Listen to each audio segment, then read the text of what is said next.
All right. Welcome everybody to this week's C-Star lecture. My name is Dirk ten Ouden. We have as our guest today, visiting from the University of Pennsylvania, Dr. Dorian Pustina.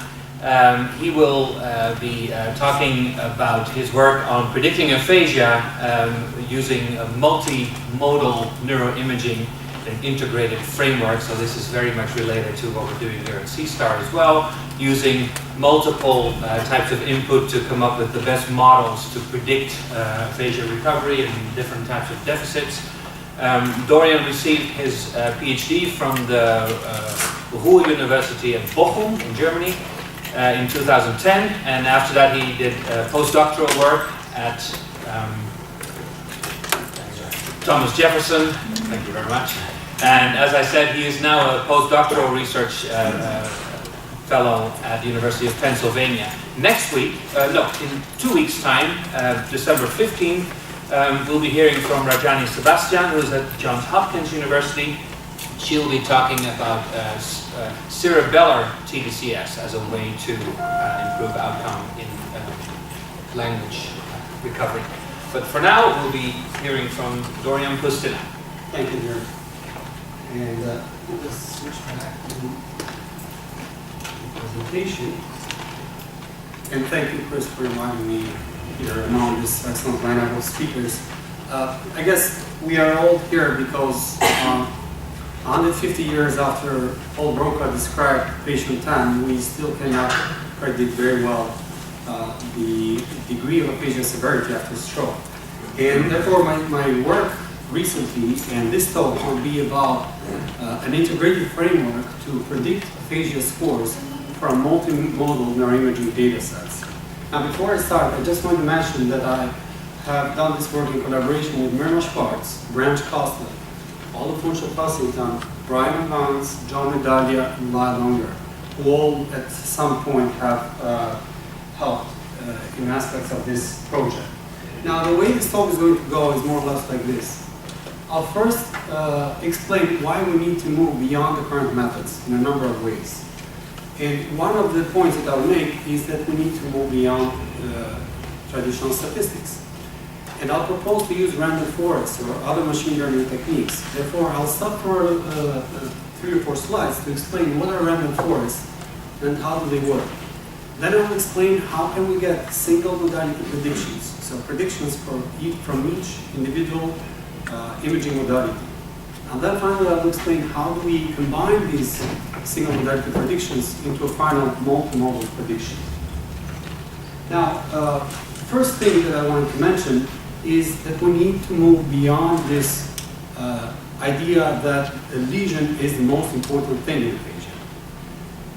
And despite the lesion being the main reason for the emergence of aphasia, there have been a lot of evidence in the literature that lesion properties are not sufficient to describe the variability of aphasia scores.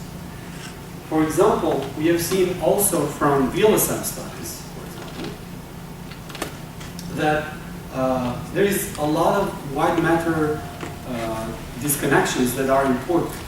For example, in VLSM T-maps, the peak score oftentimes falls in white matter.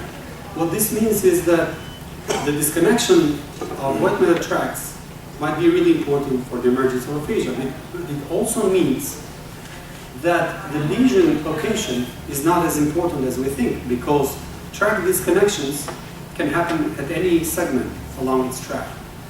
And yes? Briefly, there's people who complain about the sound, so if you can, maybe we can move it here closer to you, and if you can just speak more directly into your computer. All right. You know what? Move here. Sorry. Oh, thank you. How's it now? Is it better online? Are we good? Anybody hears me? All right, I'm going on. Apparently there's still problems. So, I said there are white matter disconnections that seem to be really important. And actually there is also evidence from recent studies that structural disconnections can predict aphasia severity more accurately than lesion location alone. And we have evidence also from the functional neuroimaging literature, because, for example, it has been shown that non-overlapping lesions can damage the same functional network and can lead, therefore, to very similar symptoms.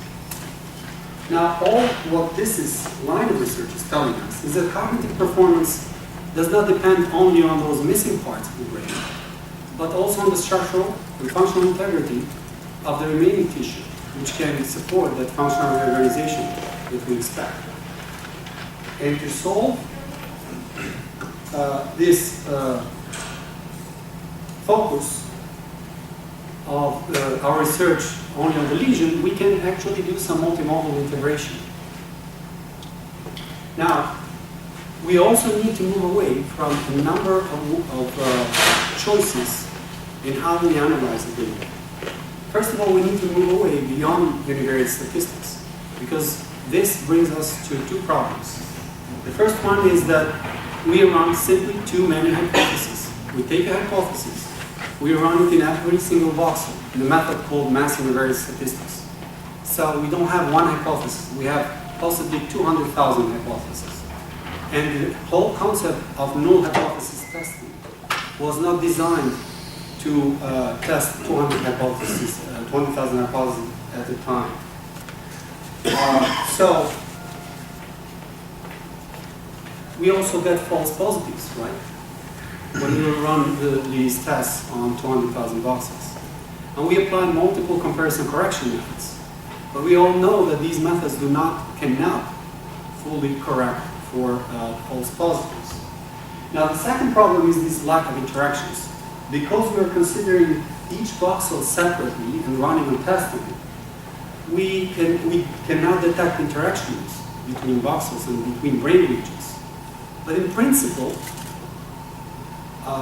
any brain region does not act in isolation. It sends and receives signals from other areas. So cognitive performance likely will emerge from complex interactions between brain regions and cognitive systems. So we need to detect these interactions. And to resolve these two problems, we need multivariate analysis. So analysis that can consider the whole brain at once, and also the interaction between brain areas of the cognitive system. I'm very sorry, you're going to have to speak into the computer. All right. So, until now, just to summarize for those people online, no, I think it's fine. we are just identifying problems, the problems that you also read on the slides. And I'll add two more problems to that. The next problem that I'm going to talk about is overfitting. We use regression models, and these models can overfit very easily if we have too many variables and too little subjects. And that's exactly the case in neuroimaging. Just to make an example, 100 subjects can test a maximum of 14 variables, or just 4 variables if we consider the interactions. If we simply follow a rule in statistics that the ratio between number of subjects and number of variables needs to be 7 to 1. Now, one way to resolve this problem is to perform data reduction strategies. That is variable selection. We can remove variables that are not good and retain the variables that are good. But there is a common mistake often seen in literature, is that statistical significance is used as a proxy to predictive power. But this is not an optimal strategy, and it has been shown that the most significant variables are not the best predictors. Now, to resolve this problem, we need alternative methods that do not overfit so badly as our regression models. And the final problem that we have is that almost all of the statistical tests that we use, t-tests, ANOVAs, linear regression, assume a linear relationship between brain and behavior. Now, this is not always true. There is evidence also from the aphasia literature. For example, Wang and colleagues here, they investigated the relationship between lesion load in certain regions of the brain and aphasia scores. And they found that the linear relationship was not the most typical one. It was non-linear, actually, the relationship. And there's also evidence on how the right hemisphere activates during recovery. The activation of the right hemisphere seemed to peak halfway through recovery, not at the beginning, not at the end. So if you wanted to check the involvement of the right hemisphere, we'd probably not detect what we want if we just use linear models. Therefore, we need nonlinear models. Now, these problems that I'm explaining here are not new, and there have been an increased awareness in identifying these problems. The most recent of which that I found is the paper by Kathy Price a few months ago, which identified 10 problems when predicting outcome of aphasia after stroke. Now, instead of using statistics, I'll be using random forests. It's a method of machine learning. Now, random forests are just a bunch of trees. The forest is just a bunch of trees. These are called decision trees. And the way they work is very simple. It's even simpler than statistics. Say, for example, you have an input X and an output Y. And the subjects are coded in those red dots there. And the relationship between input and output is that complex relationship you see there. What the decision tree does is start to split those subjects based on some value of X. Say, for example, that vertical line is the value. And now we have two groups, one on the left, one on the right. Now the entire group on the left will be equal to the average of the whole group, the horizontal line you see on the left. And the group on the right will be equal to the average of the subjects on the right. We can go on and split these subjects more. Each side, we can give one more split. Now we don't have any more two groups, we have four groups. And the relationship between the input and the output variables is followed much better. Now, this is an example only with one input variable, but we could have 100 input variables. All that happens is that when you need to make the split, you select the variable that splits the data in the best way, such that the groups formed are as homogeneous as possible. That's all. This is the decision tree. Now, the concept of the decision tree is always this recursive splitting, partitioning the data into little homogeneous groups. It's like asking, what do these subjects that have low aphasia scores have in common? So this creates these little conditional trees, if then else. And practically, if we wanted to predict a new subject, all we do is present the subject to the tree, and the subject will just follow the conditional statements until it reaches a final node and the final predicted output. Now, when we have a forest, we have hundreds actually, of these decision trees. The difference is that we don't show to each tree the whole data set. We typically show about 2/3 of the subjects. So each tree tries to model that 2/3. And the splits are not made using all the variables available. We typically select randomly about 1/3 of the variables and give them to that split to be considered how to split the subjects. Okay? So what this produces is little trees that create slightly different outputs from each other. But overall, their average output will be much more stable than a single tree. Now, these random forests are multivariate because they can detect conditional choices.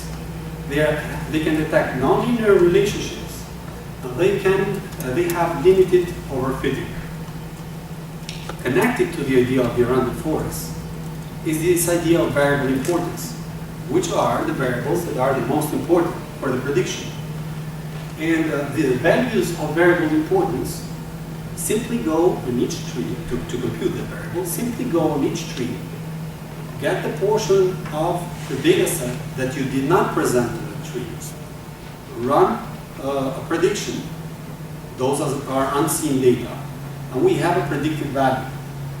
Now we go on and permute one of the variables, and we compute again the prediction.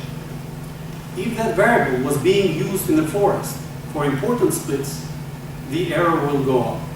So variable importance is nothing else but the increasing error if we permute the variable. And it's inherently cross-validated because we're obtaining it from unseen data. Yes, Victor? So can I ask a question? And this is just like, it's my ignorance about the forest methods. Is the variable importance related to the level on which the variable appears on the decision tree? Like if it appears on top, that means that it's important. Is that what I mean? The question was whether the degree where the variable was used at the top of the tree or further down at the bottom of the tree is implemented in the variable importance. No, actually it's not. Because all we care is how much does the error go up when we permute the variable. Okay. Of course, a variable that is being used at the initial when you start a split the tree is more important. It's going to make the first initial importance splits. So it will come up inherently in the value of the variable importance. Now, using this method, I will try to predict 53 left hemispheric chronic stroke patients. They have all a left hemispheric lesion, and the composite, the average lesion map, is shown on the upper right here. And for each of these patients, I have an array of variables of behavioral scores. I've been using 4 for this study, which are picture naming from the Philadelphia naming test, aphasia quotient from the Western aphasia battery, a repetition from Western aphasia battery, and comprehension from Western aphasia battery. The way this is going to work is like this. We'll create single modality predictions. We'll combine them into a final multimodal prediction. So we are not going to create a huge mammoth predictive model that contains everything. We'll work separately on each imaging modality. And an overview of what's going on, which is going to be our map for how things work. Now, as you can see on the left, there are 3 imaging modalities. Starting from the bottom, we see the lesion map as the first modality. The second one in blue is resting state. So functional MRI when the subject is doing nothing. And on the top, you see virtual tractography lesions. Actually, we did not have any diffusion data. This is a modality that was imputed. Because we know that white matter disconnections are important, what we said is, let's take that lesion map, let's apply it on a template tractogram, and remove the streamlines that pass in that lesion. This should simulate the effect of the stroke on white matter disconnections. Now, at the very end, on the other side of the slide, on the right, you'll see these tiny little predictions, scatter plots there. Those are the predictions that I obtained from each of these modalities. Now, let me explain a little bit what's inside this picture. First, you see that every single one of these 3 modalities uses parcellation of the brain. And the parcellation atlas I used here is a parcellation of 268 areas obtained from functional connectivity and published last year. Now, this is the way I processed the diffusion tractography imaging data. So I simply obtained a Hardy atlas from 72 individuals, publicly available, performed full brain tractography, eliminated the streamlines that can contain artifacts, and then simply eliminated the streamlines that pass through the subject lesion. And after this, we could have a picture like the one you see on the left there. Simply we can compute a connectome matrix out of that. And the connectome matrix will contain the number of streamlines that connect each pairwise each pair of brain regions, essentially. Simply number of streamlines. The way resting state was processed, I will not go in detail into these, but it's essentially a standard procedure on how resting state is performed. This was done on a custom script, and I also produced images like these to check for quality control. Finally, lesion maps. For lesion maps, I computed lesion load. That is the percentage of damage in each of the regions. Now, of course, not all the 268 regions are lesion. There were 72 regions that were lesion in at least one voxel, in at least one subject. And those are the ones that we're going to use. Now, let's go back to our map. I've explained to you how all this processing starts, and I've explained that both from DTI and from resting state, we obtain a connector, a matrix. Now, we could use the raw values of this connector to predict the behavior. For example, that would be like taking the upper triangle of the connector matrix and using those connections, because perhaps certain connections between brain regions are very important for aphasia. In that upper triangle, there are about 35,000 connections. And we used all of them as potential predictors. And that's what you see down here. For DTI, we had less connections because some of them were never lesioned in any subject. So we had 12,000 connections. Now, above the number of connections there, what you see is a box containing graph. Those are graph theory measures. Now, what is graph theory? It's very simple again. Graph theory tries to model how the signal flows in the brain. The brain is all about signal flows, right? So graph theory takes this concept and models a number of things from which I selected 4. The degree, for example, it simply shows how many other regions are connected to my area of interest in each of those 268 areas. Between the centrality tells us how much the signals that go around in the brain pass through my region of interest. And local transitivity or clustering coefficient tells us how much my brain region is in the middle of the cluster that is connected. So the other areas that are connected to my region are also connected together. Local efficiency simply tells us how well the signal flows in this hypothetical cluster. This is all what graph theory is in principle. Connected to this idea of graph theory is the idea of thresholding the connector. So I'll explain now that box that says multi-threshold up there. Now, when we compute these graph theory measures, typically we need to threshold that connector, which is like removing those connections that are not too strong, for example. And this is often performed when graph theory measures are obtained from a binary connector. If you don't know what it is, don't worry.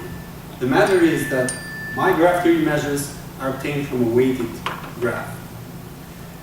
And when we use graph measures from weighted graphs, it is commonly accepted that we use only thresholding. But I still went back and checked whether thresholding the connectors would increase the predictive power. So sometimes what happens is that a light connector, like the one you see on the left, would be more predictive than a heavy connector, like the one you see on the right. Some other times, for some other measure, it would be the opposite. So, where do we threshold?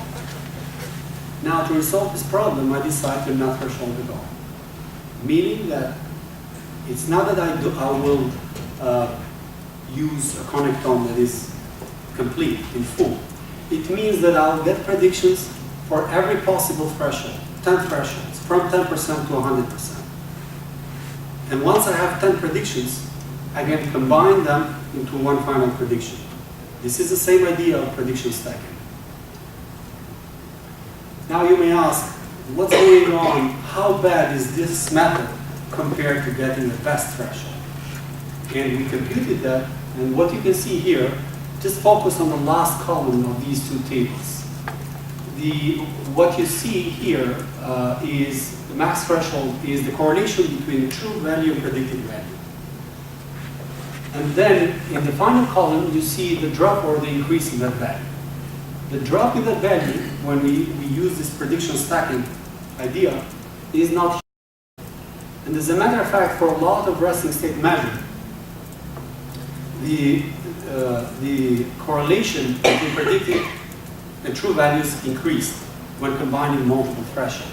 So we follow this procedure to compute multi-thresholded graph theory measures predictions. Now, the final thing that I want to talk to you about from this map is that little area there that writes recursive feature elimination. What that does is variable selection. Now, you remember I told you random forests do not overfit much. And that's true. But if we have many noisy variables, what's going to happen is that in each split, some random bunch of noisy variables will be available. So the split will be wrong, probably. And what happens at the end is that the overall accuracy will go down.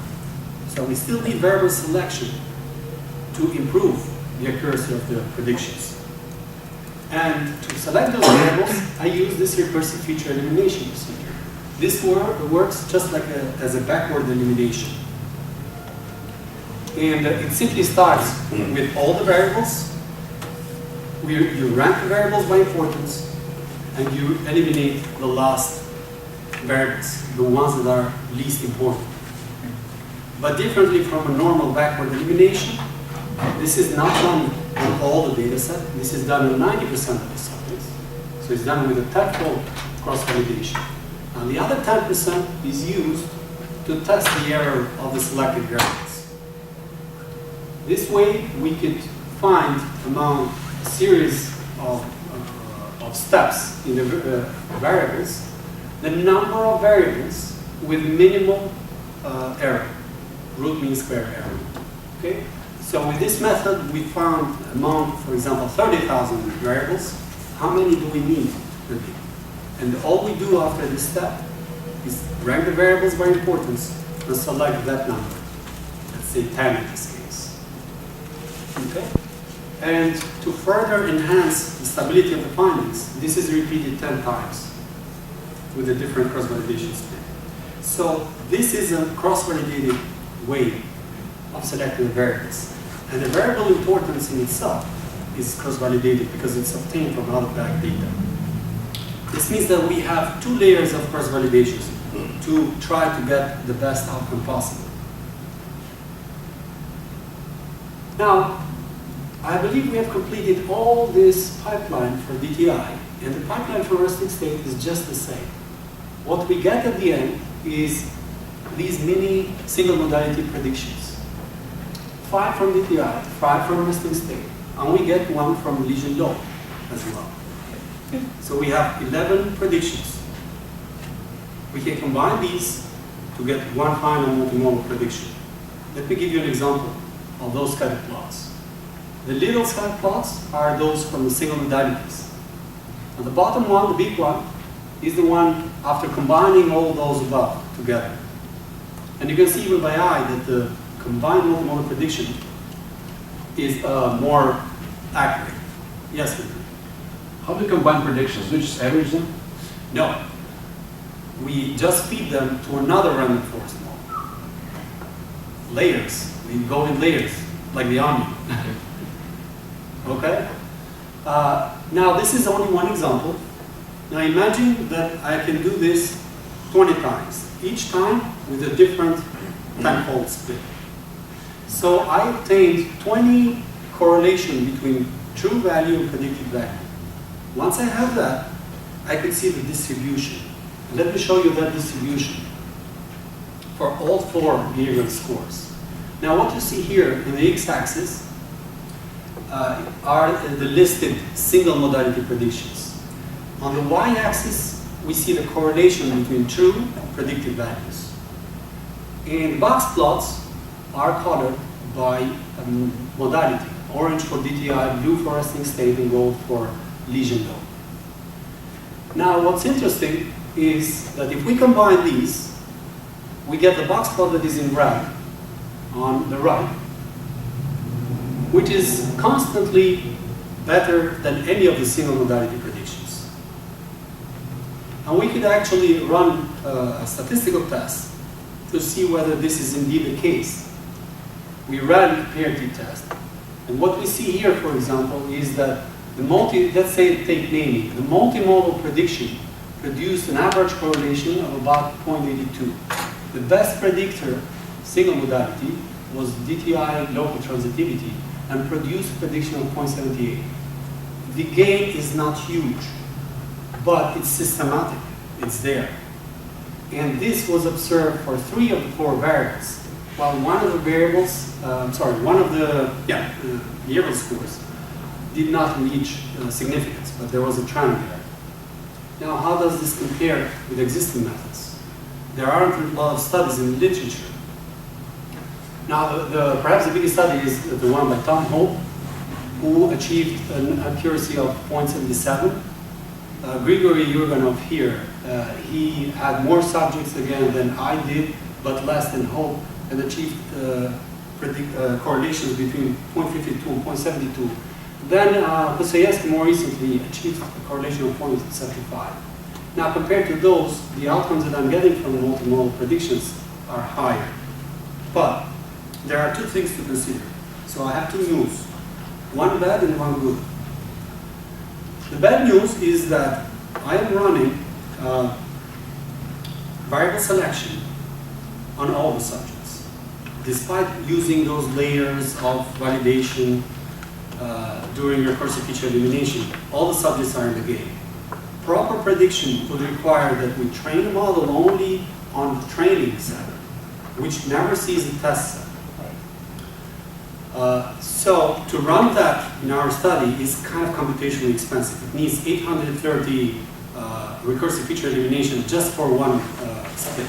So we run it just for one variable, picture naming. And what we saw is that first, initially, the accuracy dropped with our standard measures, dropped dramatically from 0.82 to 0.52. Then we also tweaked a little bit the tolerance of variable selection. There is a measure of tolerance where you can allow more variables to come in during the selection. And that produced an accuracy drop by 0.16, from 0.82 to 0.66. There is still a drop, but it's kind of better. Now, most of the previous studies have used variable selection on all the subjects. The only study that hasn't done that exactly is Grigory's study, Yurganov. But even that is not perfectly fine because the variables were, some of them pre-filtered on information that were obtained from all the subjects. So even that is not perfectly fine. So what this means is that similar to our main analysis, many of the, or all of the studies in the literature might be over-optimistic. And we always need to run proper full split validation. What is telling us conceptually is that the brain regions that predict 90% of the subjects are not as good at predicting the remaining 10%. The question is why? It's not our method. We used one of the most robust methods for selecting variables. What I believe is going on is inter-individual variability. And we have seen that the inter-individual variability is present in the healthy population in a number of ways. In cytoarchitectonic maps, if you get 10 subjects, you dissect the brain post-mortem, and you define the cytoarchitectonic areas. They do not correspond really well with each other. In fMRI maps, language maps essentially, this has been so prominent that the Fedorenko group has proposed not to use template-based analysis, but to use functional localizers on every subject individually and then test the corresponding areas. We have seen that in resting state. Resting state is so unique to each subject that you can select essentially the subject from a database of hundreds of other subjects. That's how unique it is. And we have seen that also more recently in the structural connectome of children that are learning to read. The structural connectome is so unique to each child that you can use that structural connectome to predict where the visual word form area is going to be with millimetric precision. And we have also seen this awareness in parcellation methods that have recently proposed that don't use simply anymore our anatomical shape of the brain, but that use multimodal neuroimaging to find corresponding areas among subjects. Now, we don't even study healthy people here. We are studying patients with stroke.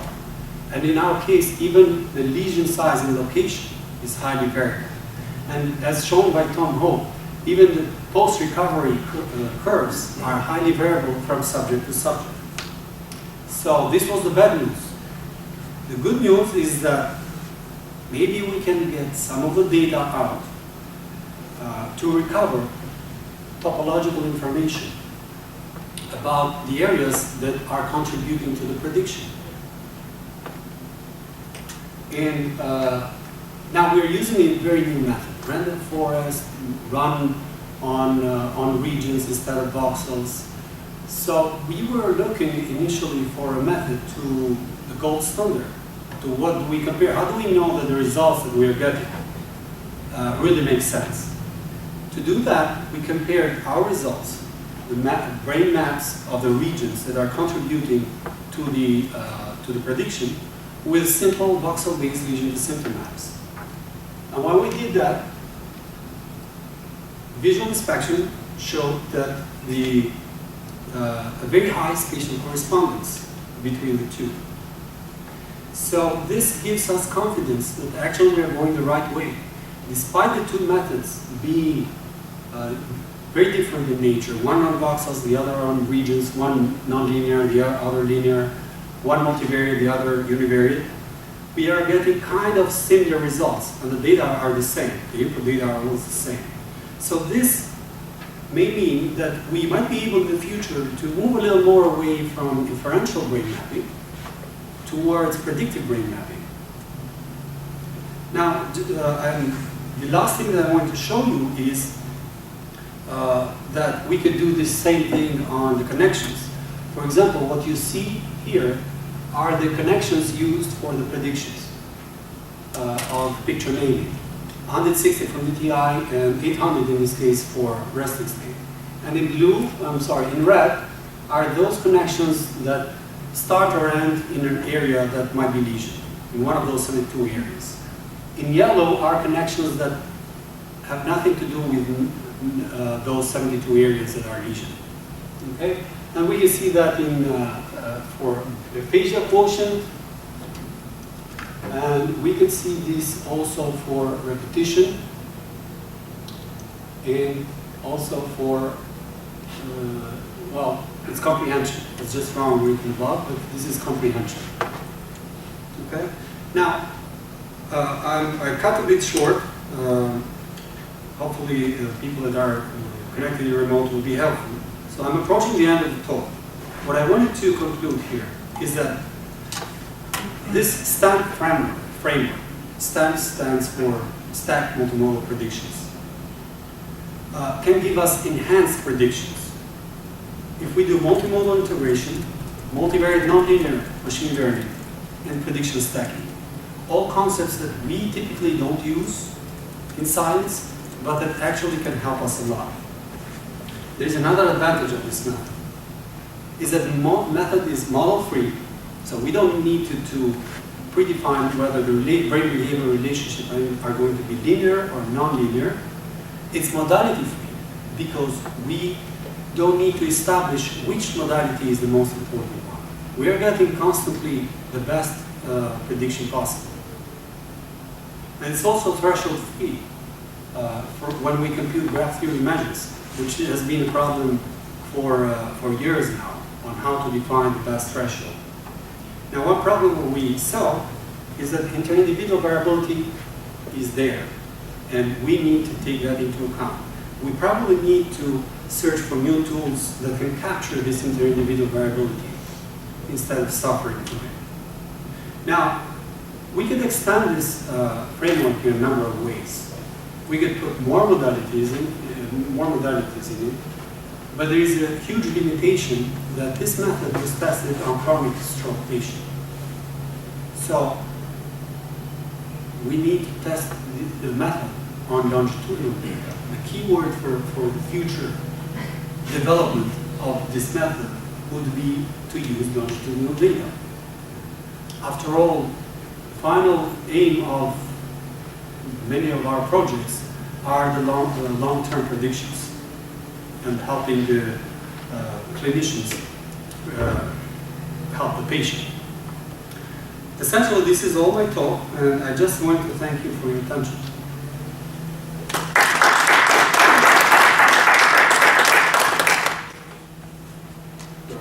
Yes. So it seems to me that the individual variation that just exists, right, structurally and functionally, means there is a natural cap on your predictive abilities just using neuroimaging.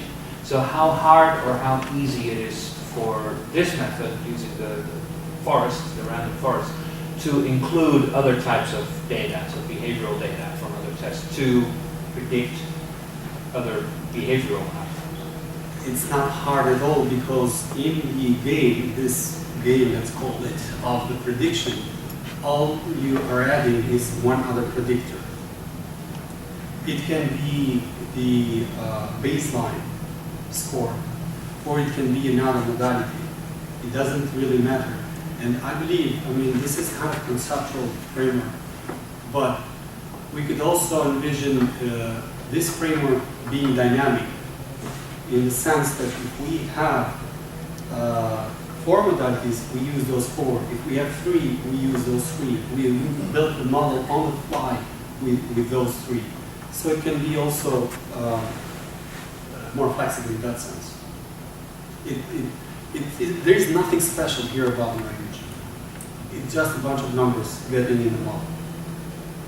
Neuroimaging is something, and the way we analyze it is something that has to do with us. But the model itself can take any measure. Yes, Chris?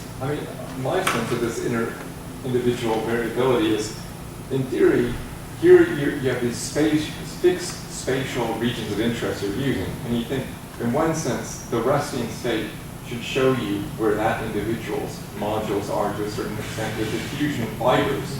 I know you're using the virtual DPI rather than the real DPI, but if you have real DPI, you should be able to map where individual bundles are different from that individual. And so you could kind of think of spatially different regions of interest for different people, but the alignment isn't always common across everyone. The way I see this in the inter-individual variability is that we are essentially, when we look at the same region in each subject, we are not looking at the same thing. So let's say for one subject, the fibers don't go in that region, but go in the neighboring region. And now I'm not sure how can we detect that from the conotome in itself, from something. The ideal solution for me would be, first, to try to adapt the way we are parcellating data, the brain. So perhaps we need to find corresponding areas between subjects, because at the end, if the same region is not the same region in every subject, when we put that region as a predictor, it's not going to be as good. The system is not going to understand that actually is the next variable that is important for this subject. Yes? So, yeah, I pretty much have the same question about Chris did, but rather with task-related fMRI, really sort of along the lines of Ed Fedorenko, in trying to come up with individual ROIs. I wonder if that's a way that we could try to get at some of this residual variance. But you run into the same problems that you talked about. So yeah, for the audience, because I was forgetting that I need to repeat this for the audience. The question is, can we use a similar idea? Maybe can we use perhaps fMRI to find the corresponding areas and detect that variability? But we may run, if we use parcellation, we may run also in the same in the same problem as we are running here. I think probably the key is not that one single modality.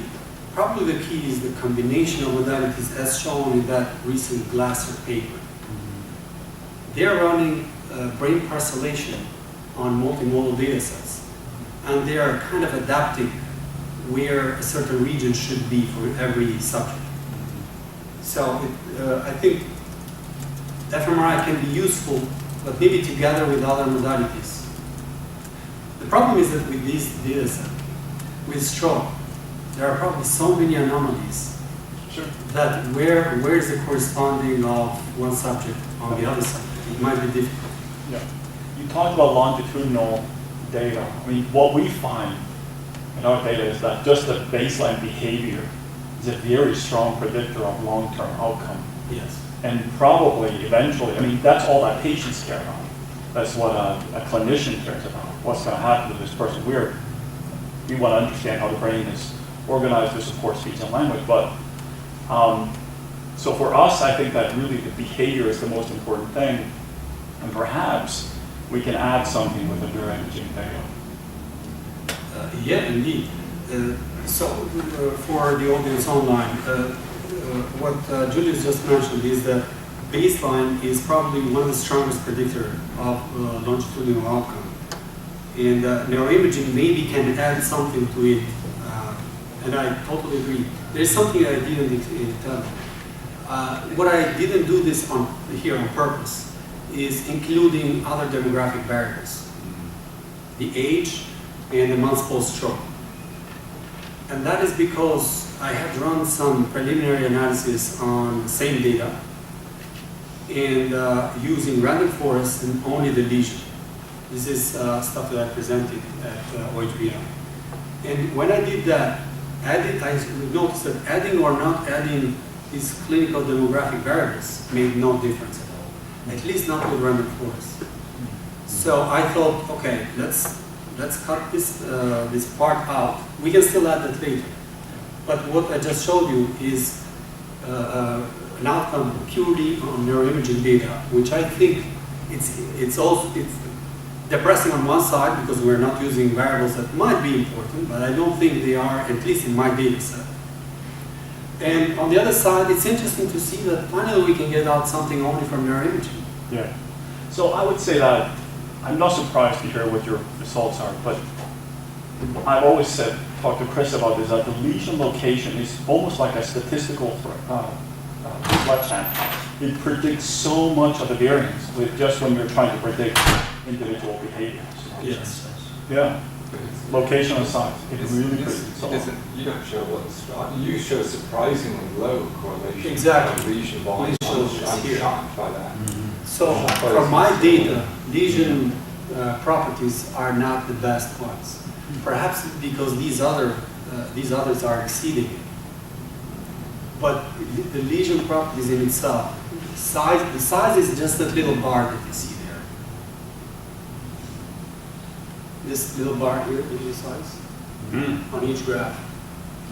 Well, it's about 50%. So in itself, if we wanted to get that perspective that we want to find the best modality, lesion properties would not be one of them here. But I believe... The lesion location.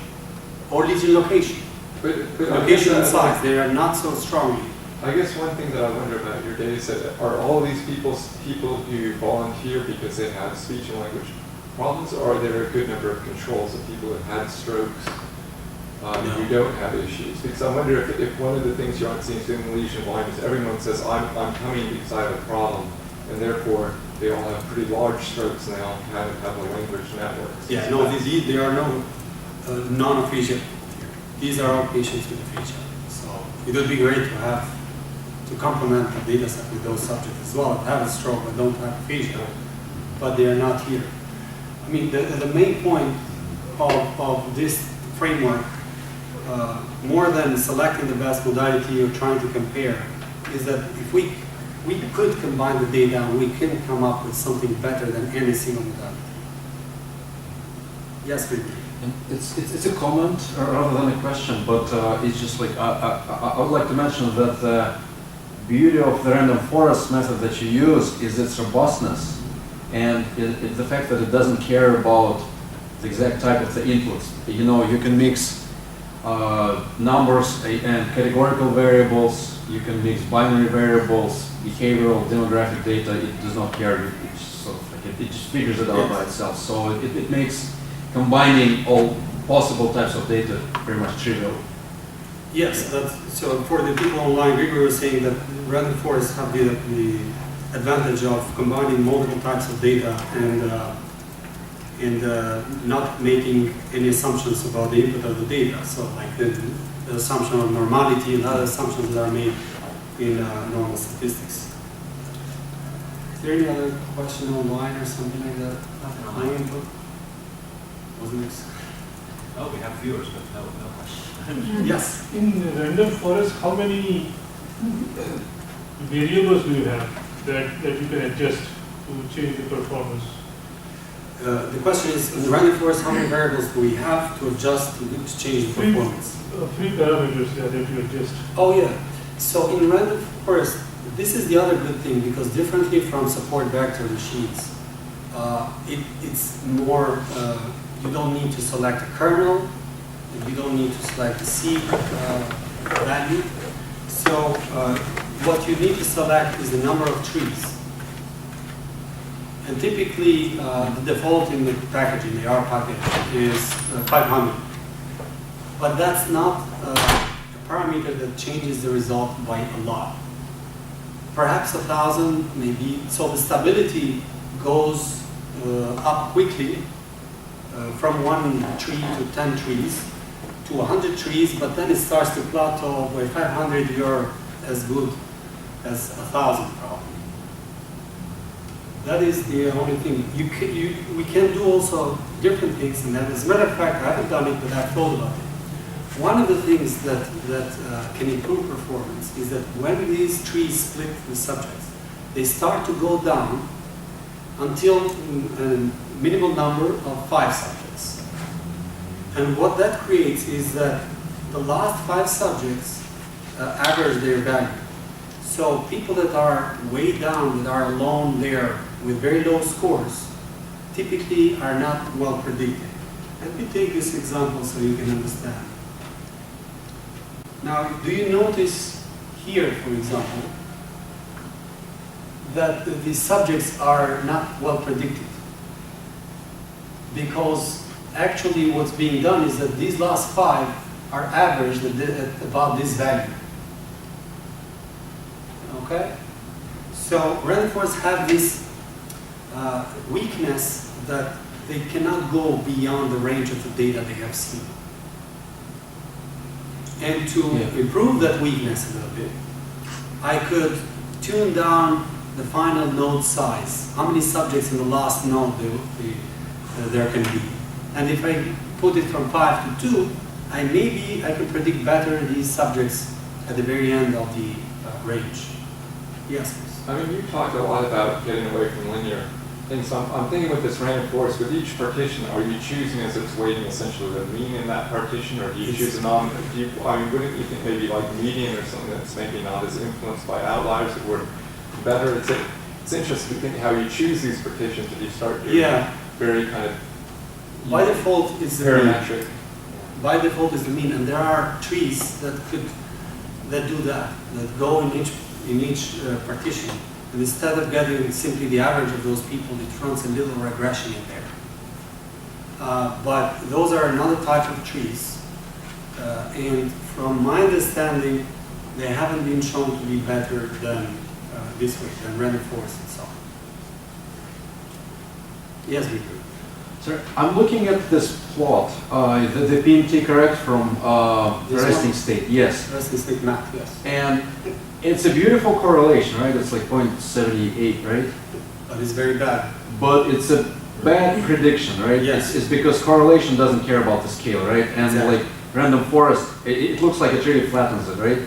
And we actually ran into the same problem with support vectors a while ago, and we found a way to tweak it, but because support vector is a linear method, there's actually a way to kind of like linearly, to apply a linear transformation and tweak it, and done in cross-validational way on the training set, right? Yeah. Is there something like that that you can do with random forests? Now, just to explain for the online public, Grigori is asking about the plot in the second row, the very last one on the right, which is a high correlation but a very bad prediction. It's not following the diagonal line. And how to resolve that problem?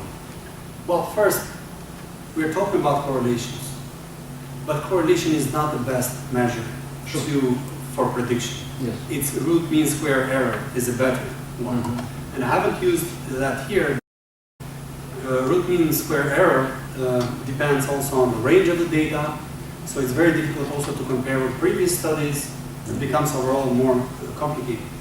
But in random forest, no, there have been times that I found some high correlations, bad root mean square error like that. But the only way, I mean, the data, once the data has a linear relationship like that, you could even run a linear regression. And we'll straighten it up on the diagonal. You can run just another random forest model on the same data, on this output. And it will just make at this level, I don't care. Because this is not the final output. Yeah. This is the input for the next model. And that input for the next model is going to be understood automatically. How important, how to split those data in a way that can be informative.